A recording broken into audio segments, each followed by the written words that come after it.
Quero começar com essa situação aqui do museu, tá? Museu do Flamengo. Todo mundo, as pessoas que estão acompanhando aqui as nossas lives, vem acompanhando que desde o início de julho, né, desde o dia 1º de julho, eu fiz uma live, inclusive, especificamente sobre isso, a gente vem falando do Museu do Flamengo. O que está acontecendo no Museu do Flamengo? Vou ler aqui na matéria para vocês, mas só resumindo basicamente, né, o Museu do Flamengo ele foi inaugurado em 2024. Sou playboy, pô. Playboyzão. Ô, Fábio, playboyzão. Sou tão playboy que eu não tô aqui nem com dinheiro para pagar aqui o StreamYard aqui. Mas tá beleza. Tá aí registrada aí a tua mensagem aí. Acho que você que deveria ter vergonha, mas tudo bem. Você tem direito aí a comentar o que você quiser. Então, o que acontece? O museu ele foi inaugurado, né, em 2023, né, em agosto de 23, e ele foi inaugurado com 1.200 metros quadrados, tá? 1.200 metros quadrados, e com a possibilidade, né, com a promessa de expansão, né, para o segundo andar de mais 800 metros quadrados, o que vai dar o total de 2.000 metros quadrados lá com o museu. E aí, a diretoria atual do Flamengo, ela quer utilizar esse espaço do segundo andar para colocar uma academia lá. E a gente vem, ao longo desse mês, colocando, informando, né? A gente trouxe essa informação e também atualizando sobre as situações que vêm, os desdobramentos disso e o que a gente vem descobrindo, né? Então, a gente, né, foi pedir ajuda, né, ao Mauro, né, para poder divulgar essa informação também, né, e ele abriu espaço no canal dele, tá, para poder a gente colocar o assunto. Então, basicamente, o que a gente colocou lá, trazendo algumas atualizações e trazendo também outros aspectos com relação a essa questão do museu, a gente compilou, né? Compilou todas as informações. Mas, assim, tá um texto bem sucinto para quem quer se inteirar sobre essa situação do museu, né? O Edson Morisco, Edson dos Santos está aqui falando: Morisco do Curitiba seria uma boa para o Flamengo, podia ser reserva, deixa eu só dar uma ajeitada aqui, podia ser reserva do Rossi, já que vai sair o Matheus Cunha, concorda? Então, acho que essa análise, né, com relação ao possível substituto do Matheus Cunha, acho que provavelmente a gente vai fazer isso no final do ano, porque o Matheus Cunha deve sair no final do ano, né? E tal. Então, o Flamengo não deve agora mexer em nada com relação, né, buscar um goleiro, reserva, que seja. Então, acho que ainda meio precipitado, mas não descartando o seu nome, né? Bom, seguindo aqui, vamos lá. Lembrando sempre a galera que a gente coloca, tá? A gente coloca os comentários, ó, os links que a gente utiliza, tá? Aqui para poder embasar todas as nossas informações no primeiro comentário fixado aqui do YouTube, tá? Do YouTube. E também vou colocar lá no canal Ser Flamengo, lá no nosso canal do WhatsApp. Então, os links aqui que ajudam a gente a fazer o nosso programa, né, trazendo as informações. É uma maneira da gente dar crédito, obviamente, aos donos das informações e também para a galera que às vezes quer olhar com mais calma e tal. Então, vamos lá. Vamos aqui ao texto aqui na coluna do Mauro César, o texto que foi escrito por mim, e ele botou aqui, ó: Academia, conflitos de interesses, incerteza, imbróglio no Museu do Flamengo. Então, no início de julho deste ano, noticiamos o planejamento do patrimônio histórico do Flamengo em trocar o local reservado para a expansão do Museu Flamengo pelo funcionamento de uma academia. Atualmente, o museu ocupa 1.200 metros quadrados, com previsão de utilização de mais 800 metros quadrados no segundo andar. O projeto, aprovado em março de 2018 pelo Conselho Deliberativo, foi para uso de 2.000 metros quadrados. E aqui a matéria a qual eu estou, né, me referindo é essa aqui, que foi publicada, tá, no dia 1º de julho, tá? No dia 1º de julho, aqui no nosso site, serflamengo.com.br, tá? O Museu do Flamengo pode perder a área de expansão para dar lugar à academia, veja os detalhes, e é essa matéria aqui, tá? Que foi publicada no dia 1º de julho. Ainda no mês de julho, técnicos visitaram o local para a medição e constataram que a estrutura não aguentaria o peso de uma academia, o que parecia ser uma boa notícia para os entusiastas do projeto inicial do memorial. Não surtiu efeito, pois a direção do Flamengo não desistiu da ideia de colocar a academia em cima do museu. Após a resistência e repercussão interna, a ideia agora é apresentar um novo projeto de expansão no museu no Conselho Deliberativo. Seria utilizada a área onde hoje funciona o setor de recursos humanos do clube. E aqui, eu não explicitei no texto, né? Mas basicamente ali do lado, tá? Não sei se alguém que já foi lá na sede da Gávea, quando você entra, né? Tem a estátua do Zico, ao lado direito tem um museu. Se você entrar dentro do clube, você entrar, né? Você passar lá da catraca e você olhar para o seu lado direito, tem ali uma parte de setor de cobrança e também tem a parte ali de RH, que é dos recursos humanos do Flamengo. Nessa área, essa área que eles querem, tá? Que basicamente seria um puxadinho, né? Seria um puxadinho, até uma pessoa, né? Muito próxima, inclusive, também, que está acompanhando de perto essa situação e a informação da própria diretoria. A área ali não chega nem a, sei lá, a 100 metros quadrados. É ali que eles querem puxar para poder expandir o museu, para manter, né? Aí teria que fazer um reforço, tá? Ali na estrutura do museu, para que, né, na parte superior, que é o segundo andar, para receber essa academia. Ou seja, eles não desistiram da ideia, tá? Então seria aquela área ali que não chega a 100 metros quadrados para ser utilizado para o museu, em troca deles utilizarem esse segundo andar, os 800 metros quadrados. O Flamengo mantém um acordo com a Mood Brasil, que tocou os projetos museológicos para clubes como Juventus, Benfica e River Plate. A empresa é responsável pela captação de receitas, gestão, operação e estruturação do museu. Então, o Flamengo não gasta R$1, nada com o museu, funcionários, tudo ligado ali ao museu, gestão, estrutura, tudo é responsabilidade da Mood. O clube não gastará qualquer valor até 2033, o ano do fim do contrato, com o memorial. Tá? Então, são 10 anos ali que a Mood tem para poder operar no museu. Fontes informam que a Mood já tem um investidor e também o projeto de expansão prontos. A gente também fez uma matéria sobre isso aqui.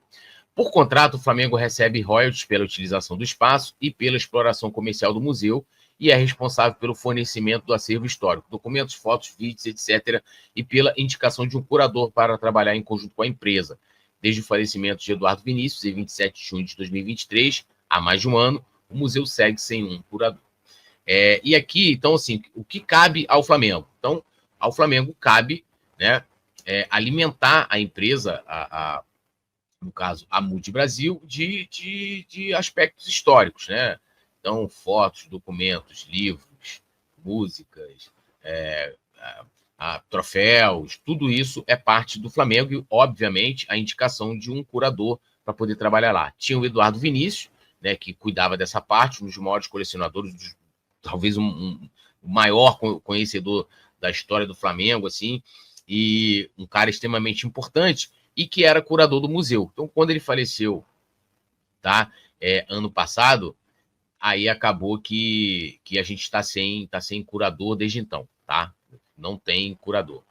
Aí segue aqui. Inclusive, Eduardo Vinícius era dono de um acervo particular com mais de 22 mil itens do Flamengo, hoje administrado pela família, que quer vender ao clube, o qual se nega a pagar um valor quase irrisório pelas peças históricas, como camisas de jogo, fotos, livros, discos, etc. E aqui, eu fiz uma live, né, que tá esse recorte aqui, falando do acervo do Dudu, e é um vídeo muito interessante, inclusive, que mostra parte do acervo para quem gosta de história do Flamengo, essas coisas. Fica maluco vendo esse vídeo, o acervo do Dudu. Eu até achava na época que o Dudu, sei lá, tinha deixado, através de testamento, alguma coisa, esse acervo pro Flamengo. Não, esse acervo, obviamente, ficou para a família, né? Herança e tal. E esse acervo ocupa, cara, assim, é uma casa, né? São quase 23 mil itens do Flamengo. Muitos assim com valor histórico assim imensurável, como camisas de jogo, acervos fotográficos, por exemplo, do Alberto Borghetti, né, remando pelo Flamengo, coisa que você não encontra na internet, não tem em lugar nenhum, não tem, inclusive, no clube. E a família, né, o maior interesse da família é que o clube, né, comprasse esse acervo e também, obviamente, né, cuidasse desse acervo, porque você não vai expor esse acervo todo no museu. Né? Isso é impossível. Você tem ali itens de diversos temas e uma série de situações em que você coloca dentro de uma reserva chamada reserva técnica, aquilo fica, né, sob responsabilidade do patrimônio histórico, e aí, sei lá, você vai fazer uma exposição, o Museu do Flamengo vai fazer uma exposição especial de camisas, né? Então, pô, vamos lá, o que o Dudu tem de camisa aqui, né, que o Flamengo comprou, e aí você vai utilizando aquilo ali aos poucos, né? Não fica ali no acervo permanente do Flamengo. E o clube simplesmente não demonstrou interesse em comprar esse acervo, tá? Eu continuo aqui, ó, o vice-presidente de Patrimônio Histórico, José Antônio da Rosa, chegou a visitar o acervo do Dudu, que ocupa uma casa inteira. Ele deu a ideia de comprar algumas peças, iniciativa considerada menos ideal, e nunca mais deu qualquer retorno. Então, ele chegou lá, ele visitou, que é o vice-presidente de Patrimônio Histórico, não se interessou em comprar o acervo inteiro. Lembrando, gente, é um valor assim. Se eu fosse milionário, eu compraria, né? Como eu não sou, não tenho condições de comprar. Compraria, tá? Compraria, preservaria e depois, de alguma forma, faria com que isso fosse para o Flamengo, né? Ou reavendo valor, ou, sei lá, reavendo parte do valor, alguma coisa assim, não tem condição, não tem como fazer. Mas ele foi lá, olhou e falou, não, a gente tem interesse aqui em algumas peças, né? A gente pode comprar aqui alguns itens aqui e tal, mas que não seria o ideal, porque não seria uma quantidade considerável, né? Ali, então seria interessante para a família, mas ele também não deu qualquer retorno com relação a isso. Né? Atualmente, os primeiros lotes do acervo começaram a ser vendidos para colecionadores e foi até quem passou essa informação foi o Maurício Neves Jesus, que é também assim, um cara assim, tem um conhecimento de Flamengo, historiador, tem livros publicados sobre o Flamengo, o último deles é o Me Arrebata, né? Que é um trabalho incrível, que eu também tenho aqui, esse aqui é o volume 2, mas são 3 volumes, deixa eu colocar aqui a tela inteira, e você aí que gosta de história do Flamengo e essa coisa toda, recomendo a comprar, porque é um livro que são 3 volumes, né, que contam a história do Flamengo, né, através de quadrinhos, né? Então, até para assim, para criança, né, cara, para jovens, é muito legal, porque né, os jovens gostam muito, né? Minha filha, por exemplo, gosta muito, inclusive, ela também tem. Então, esse aqui é o volume 2, e é um trabalho assim espetacular, né? Junto com o Renato Dalmassi, que faz as figuras, né, os desenhos, né? E é espetacular esse trabalho aqui do Maurício. Né? O Maurício, que era uma pessoa muito próxima do Eduardo Vinícius. E o Maurício publicou aqui, ó, ele fez 2 publicações. Aqui, ele fez a primeira no dia 15, ó.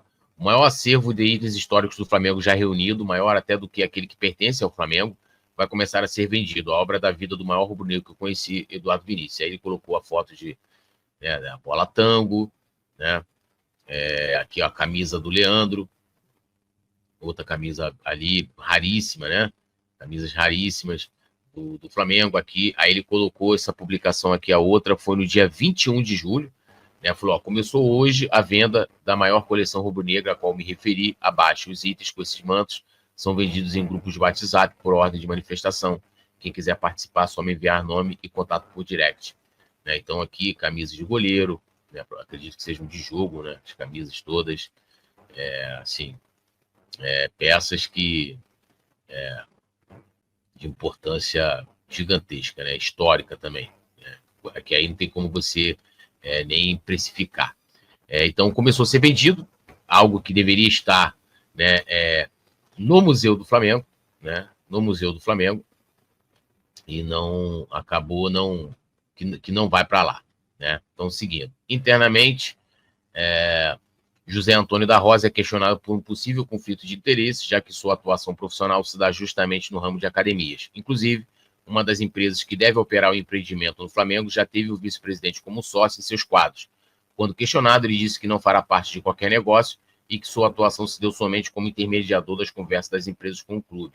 E aqui informações assim que eu falei diretamente com o vice-presidente, que havia confirmado, né, primeiramente, o objetivo de utilizar, né, o espaço que estava, né, designado para a expansão do museu para o uso da academia, e é um cara que trabalha na área, então isso está sendo questionado internamente, né, uma obviedade até, de que, né, e como ele trabalha no ramo e tal, e colocar justamente uma academia, né, e uma situação que chega a ser irônica, né, porque o vice-presidente de patrimônio que deveria zelar e estar ali, sei lá, batalhando, buscando recursos e para você aumentar, né, o espaço até do museu e do próprio patrimônio histórico do Flamengo, é o cara que trabalha pela diminuição, né? É uma coisa muito curiosa. Seria como se você tivesse, sei lá, um secretário-ministro da Cultura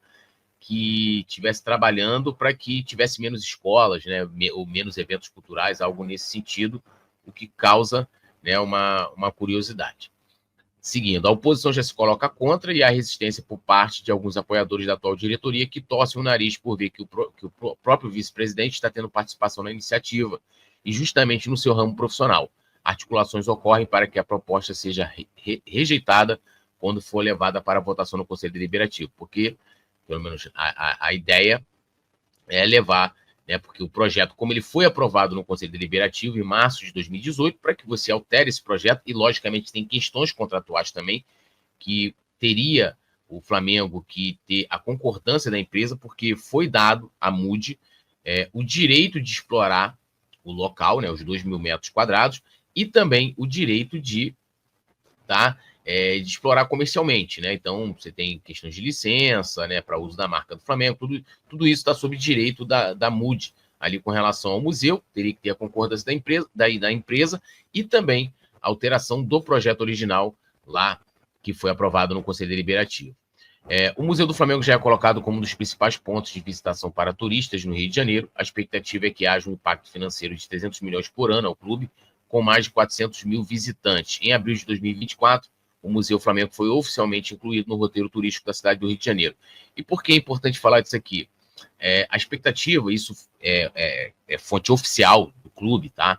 A expectativa é de um impacto econômico de 300 milhões por ano. Obviamente que isso não iria diretamente para o clube, isso inclui também, por exemplo, pessoas que vão visitar o museu e vão na loja oficial, que é em frente ao museu, por exemplo, né? E lembrando, as lojas oficiais pagam royalties para o Flamengo, né, para operar, e os produtos que estão lá também, né, camisas de jogo, a Adidas paga royalties a cada camisa vendida, por exemplo, do Flamengo. Então, são, né, o impacto que isso vai gerando, né, da movimentação de pessoas que você tem ali através de você ter um museu, que tem a possibilidade de ter mais de 400 mil visitantes ano, e você tem esse impacto gigantesco que uma academia não vai ter, tá? A academia não vai ter esse impacto milionário para o Flamengo que o museu pode entregar. E fora os outros retornos, que são, por exemplo, né, o museu ele foi incluído, né, como aqui, né, incluído como, né, roteiro turístico da cidade do Rio de Janeiro, né, e você, conforme você for conseguindo criando mais importância para o museu, sendo colocado ali entre os principais museus, inclusive, né, se vocês pesquisarem, né, clubes que têm museu no Brasil são pouquíssimos, tá? A maioria é memorial, um pequeno espaço que tem ali algumas peças, alguns troféus e tal. Então, dá para cada vez mais o Flamengo expandindo isso, aumentar até, né, essa expectativa, que, lógico, isso aqui é considerando, né, você ter lá toda a área, todo o museu, né, na sua plenitude funcionando, tá? Nesta sexta, a Flamengo TV promoveu um MengoCast especial em prol do Flamengo ter sido declarado Patrimônio Histórico, Cultural e Imaterial do Estado do Rio de Janeiro. Entre os participantes, o professor, escritor e historiador Luiz Antônio Simas falou sobre o impacto do museu também na economia do Estado. E aqui eu fiz questão de ressaltar, eu vou colocar essa fala aqui em vídeo, porque mostrando que as pessoas estão alegando muito essa questão econômica, né? Mas o museu, a academia vai trazer renda para para a Gávea, claro que vai. E lembrando, não é uma questão de ser contra a academia, tá? Não sou contra a academia, sou contra a academia lá, né? No lugar do museu, tá? Eu sou a favor de que tenha academia, de que as pessoas, tanto o associado do Flamengo ou as pessoas de fora, queiram ir lá e malhar e tudo bem, a saúde, nada contra isso, né? Mas se a gente for comparar o impacto financeiro, não estou nem colocando aqui o cultural, a parte que você acaba não conseguindo medir, né? De tudo que o museu pode trazer de retorno. Mas olhando o aspecto financeiro, uma academia não chega nem perto, tá? O retorno financeiro para o clube do que um museu pode entregar. Então, vou colocar esse trecho aqui do Antônio Simas, dele falando, inclusive recomendo a vocês, está linkado na matéria também, esse Mengocast, que foi sensacional, teve a participação da Desirê Reis, né, que é, inclusive, diretora de Patrimônio Histórico do Flamengo, e do Antônio Tabet, que já foi vice-presidente de Patrimônio Histórico, do Luiz Antônio Simas, que dispensa comentários. Eu, inclusive, tenho vários livros aqui atrás de mim, tem vários livros do Luiz Antônio Simas, e que prefaciou também o meu último livro, né? E um cara que tem um conhecimento enorme sobre cultura popular, né? Então, um cara, ninguém mais preparado para falar da importância do museu. Então, eu vou colocar aqui esse trecho do Mengocast. Muito importante para a economia do estado do Rio de Janeiro. Porque eu conheço de gente. Deixa eu mandar um salve aqui pro Rafa e pro Augusto Puxem aqui, que é membro. Agora tá com som, né, Rafa? Fala aí. Augusto Puxem, salve Túlio, boa tarde a todos os presentes. Rumo a mais uma vitória. Vambora, vamos que vamos, tudo nosso. Agora tá ok, né? Então, vambora, deixa eu dar o play aqui. Que vem, eu moro em Rondônia, eu moro no Paraguai, eu moro em Porto Alegre, eu vou ao Maracanã assistir a partida do Flamengo e antes eu vou passar no Museu Flamengo para conhecer a história do Flamengo. Esse turismo envolvendo o Flamengo é cada vez maior, como por exemplo, você vai a Buenos Aires, você vai a Bombonera, você vai a Madrid, você vai no Bernabéu. Quando você vem ao Rio, se torna um programa quase que obrigatório ir ao Maracanã, ver um jogo do Flamengo, visitar o Museu do Flamengo. Não sei se a gente pode chamar de um turismo rubro-negro, mas ele existe, né? Assim, ônibus que vem para o Rio de Janeiro só para conhecer, para ter a experiência de ser Flamengo, né? Quer dizer, ir pra Gávea, isso que você falou, essa experiência a gente vê muito lá na Gávea. Isso, né? Se você chegar num dia de jogo do Flamengo, é bem comum de você encontrar pessoas com vários sotaques, fazendo percurso ali para conhecer a Gávea, fazendo percurso para conhecer o museu e depois vir ao jogo. É incrível. Esse turismo rubro-negro me parece que ele tem se intensificado. E isso, para a economia do estado do Rio de Janeiro, eu acho que cada vez mais tem um peso muito grande em cima. Tem, inclusive porque a gente usa hoje muito a expressão economia criativa, né? O setor criativo hoje é um setor importantíssimo para a economia. E é um troço curioso, porque eu acho que o futebol brasileiro, de uma forma geral, ele, de certa maneira, perdeu muito tempo sem ter esses lugares mesmo de memória, que são ativos turísticos importantíssimos. Eu, por exemplo, visitei o Museu do Flamengo. O Museu do Flamengo é um museu, e eu digo isso com a maior tranquilidade, que é para ser visitado, inclusive, por quem não é Flamengo. Sim. Porque a rigor é uma história, né, da cidade, é uma história da cultura, é uma história do esporte, é uma história do futebol e é uma história do Brasil. Então ali você tem um ativo importante, né? Isso é absolutamente fundamental. Você pode trabalhar, eu acho que ainda tem muito potencial para que a gente perceba que essa economia criativa, né, é uma economia fundamental. E quando a gente fala disso, eu não estou falando de uma economia para o Flamengo. Do sujeito chegar, comprar produto licenciado na loja do Flamengo. Não, mas é para a economia da cidade. Né? É o cara que está na cidade, é o cara que se hospeda, é o cara que vai ao jogo, é o cara que compra passagem, é o cara que consome na cidade, é o cara que vai no restaurante. Então tem uma dimensão mesmo para a economia da cidade que é absolutamente crucial. Né? Eu diria que é uma dimensão que é aproximada no Rio de Janeiro, a dimensão que o samba tem. Né? Essa dimensão de você ter um elemento ali que é um ativo para a economia da cidade. Mas eu acho que tem potencial para fazer muito mais e para ser muito mais. Isso tem que ser explorado. Pois é. Então, ó, tá aí, né? E o Simas ainda termina falando, né? Dá para ser muito mais, né? Dá para você explorar muito mais tudo isso que traz frutos, não só ao Flamengo, né? Mas à cidade, ao estado do Rio de Janeiro, né? Então, obviamente que é uma questão muito importante que né, você tendo um museu ali, a academia não traz esse retorno, né? Durante sua campanha eleitoral, em 2024, o atual presidente Luiz Eduardo Batista, o BAP, prometeu em seu plano de governo valorizar o Museu do Flamengo, buscando torná-lo um dos pontos turísticos relevantes do Rio e avaliar oportunidades para que o museu ganhe ainda mais destaque, podendo se tornar, no futuro, um dos 5 pontos turísticos mais importantes do Estado. Ainda longe de ser um dos 5 pontos turísticos mais importantes do Estado, o museu corre o risco de ter seu projeto diminuído e, além disso, o clube ainda passa por problemas na preservação da sua história, como dado no exemplo acima sobre o acervo de Eduardo Vinícius, que tem um valor inestimável. Pesquisadores, historiadores e pessoas relevantes da vida interna do Flamengo acompanham com preocupação todo esse movimento que vem sendo feito pela atual direção do seu patrimônio histórico. Então, tá aí, né, a matéria. Lembrando, o link depois vai ficar fixado aqui no chat do YouTube e também tá no nosso canal, lá no WhatsApp, canal Ser Flamengo. O link está aqui no chat também. Beleza? E só encerrando, assim, ainda bem, né?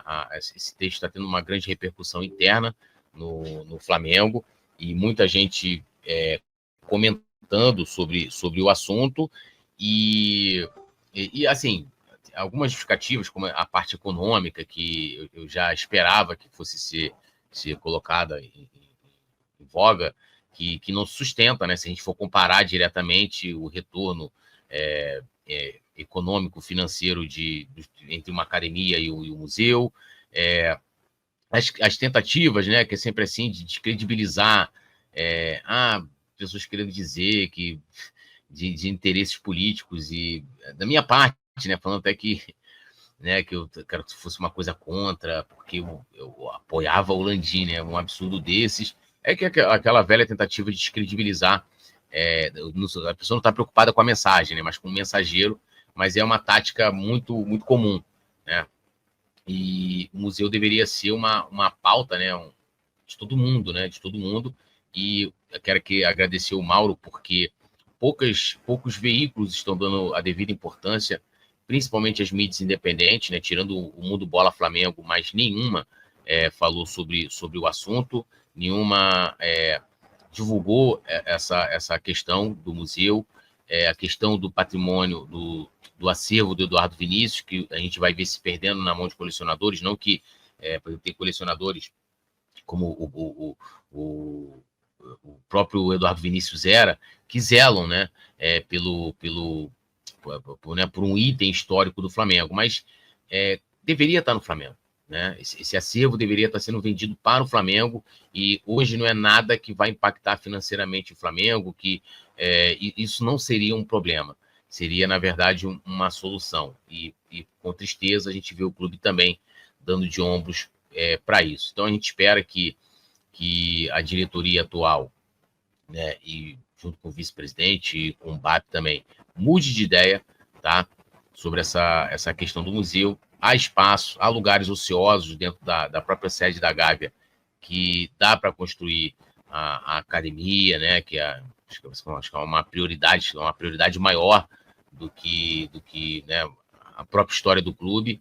E então tem lugar lá para que você possa fazer isso. E a gente vai, né, seguir trabalhando para que isso não... E eu estou me incluindo porque eu estou usando as armas que eu tenho, que é a minha voz, o espaço que eu tenho aqui no canal, lá no site, né? As pessoas que estão também internamente trabalhando, e espero que isso não vá para frente, né? Mas seria melhor que fosse dada maior atenção a esse assunto, né? Que é pouco explorado aí e pouco falado, porque, de fato, né, não dá clique, não dá audiência, né? E a gente vê que não é nenhuma, internamente falando, é nenhuma particularidade, tá? Dessa gestão também, de tratar com demodê aí para a questão da história do próprio clube, né? A própria direção anterior, né, depois da perda do Eduardo Vinícius, sei que é difícil você substituir um cara como o Eduardo Vinícius, mas a gente tem pessoas super competentes. Eu posso citar aqui umas 3, 4 com tranquilidade que poderiam, né, que tem total condição de ser curador do Museu do Flamengo, tá? Tem total condição de ser curador do Museu do Flamengo, ou o Flamengo, sei lá, beleza, quer trazer alguém de fora, não sei, mas precisa ter um curador lá, né? Esse ano a gente teve uma exposição sobre as mulheres do Flamengo, e geralmente quando você tem esse tipo de situação, o curador ele é extremamente, parte geralmente do próprio curador, né? A gente perdeu o Adílio ano passado, e você entra no Museu do Flamengo, não tem uma área, por exemplo, especial para o Adílio, né? Um dos maiores ídolos da história do Flamengo, um dos maiores jogadores da história do Flamengo, dedicada a ele, né? Eu vi um vídeo do Mauro César falando sobre isso, não tem nada lá. Lógico, tem falando do Adílio, mas, né, poderia ter uma exposição sobre o Adílio, né? Quantas pessoas você iria atrair indo lá, camisas históricas do Adílio, histórias, depoimentos, gols do Adílio, né? Há toda uma estrutura em que você pode fazer isso dentro do museu hoje do jeito que está. Então, né? Tratam assim, e a gente segue aí há 1 ano, né? 6 meses da gestão do Landim e agora 7 meses da gestão do BAP sem um curador. Então as pessoas internamente, algumas, né? Porque a gente, ainda bem, a gente tem muitas pessoas que estão engajadas nesse assunto e a gente vai batalhar e eu vou usar as armas que eu tenho, que é o poder de voz nas minhas redes sociais, aqui no site, para falar desse assunto. E beleza, se for levado lá um projeto para diminuir o Museu do Flamengo e se perder no voto, tem que se respeitar, né? E vai ter muito o que fazer, né?